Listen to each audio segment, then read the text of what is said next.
Hello friends, welcome to JJ studies. இன்றைக்கி எந்தெந்த மாவட்டங்களுக்கு விடுமுறை அறிவிப்பு வெளியாகியிருக்கு அப்படின்றத தான் இந்த வீடியோவில் பார்க்க போகிறோம். வீடியோக்குள்ளே போகிறதுக்கு முன்னாடி நீங்கள் இன்னும் நம்மளோட சேனலுக்கு சப்ஸ்கிரைப் பண்ணலாம், சப்ஸ்கிரைப் பண்ணிக்கோங்க. பக்கத்தில் இருக்க பெல் பட்டனை கிளிக் பண்ணிக்கோங்க. அப்போ தான் அடுத்தடுத்த அப்டேட்ஸ் வரும். வாங்க வீடியோக்குள்ளே போகலாம். ஸோ ஏற்கனவே அதாவது நேற்று இரவே 7 மாவட்டங்களுக்கு விடுமுறை அறிவிப்பு வெளியாகியிருந்தது. முதல்ல புதுச்சேரி மற்றும் காரைக்காலுக்கு பள்ளி மற்றும் கல்லூரி ரெண்டுத்துக்குமே விடுமுறை அறிவிப்பு வெளியிட்டிருந்த நிலையில் அடுத்ததாக சென்னைக்கு பள்ளிகளுக்கு மட்டும் விடுமுறை அப்படின்னு அறிவிப்பை வெளியிட்டிருந்தாங்க. அதுக்கு அடுத்தபடியாக திருவள்ளூர், திருவாரூர், கள்ளக்குறிச்சி, மயிலாடுதுறை, கடலூர், செங்கல்பட்டு, தஞ்சாவூர் இந்த மாவட்டங்களுக்கு ஏற்கனவே நேற்று இரவே மாவட்ட ஆட்சியர்கள் விடுமுறை அறிவிப்பை வெளியிட்டிருந்தாங்க. அடுத்தபடியாக காஞ்சிபுரம், திருவண்ணாமலை இந்த மாவட்டங்களுக்கு சற்று நேரத்தில் விடுமுறை அறிவிப்பானது வெளியிடப்படும் அப்படின்னு தகவல் வெளியாகியிருக்கு.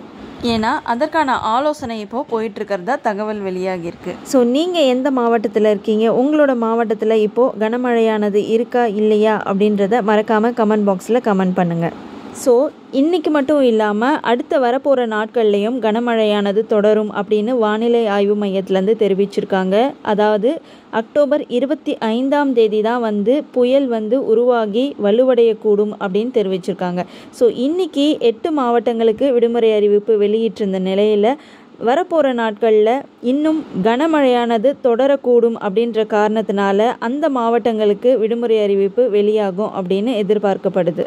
ஓகே ஃப்ரெண்ட்ஸ், இது மட்டும் இல்லாமல் நிறைய மாவட்டங்களில் இருக்க மாணவர்கள் எங்களுடைய மாவட்டங்களையும் கனமழையானது பெஞ்சிட்ருக்கு, எங்களுக்கு லீவ் வரல அப்படின்னு சொல்லிட்டு ரொம்ப வருத்தத்தோடு தெரிவிச்சிருந்தீங்க. ஸோ உங்களுக்கான லீவ் அப்டேட் நாளைக்கு இல்லை நாளன்னைக்குள்ளே கண்டிப்பாக வந்துடும் அப்படின்னு எதிர்பார்க்கலாம். ஏன்னா 27 மாவட்டங்களுக்கு புயல் எச்சரிக்கை கொடுக்கப்பட்டிருக்கு. ஸோ அடுத்த அப்டேட்ஸ் என்னென்ன அப்படின்றத நம்ம வெயிட் பண்ணி பார்க்கலாம்.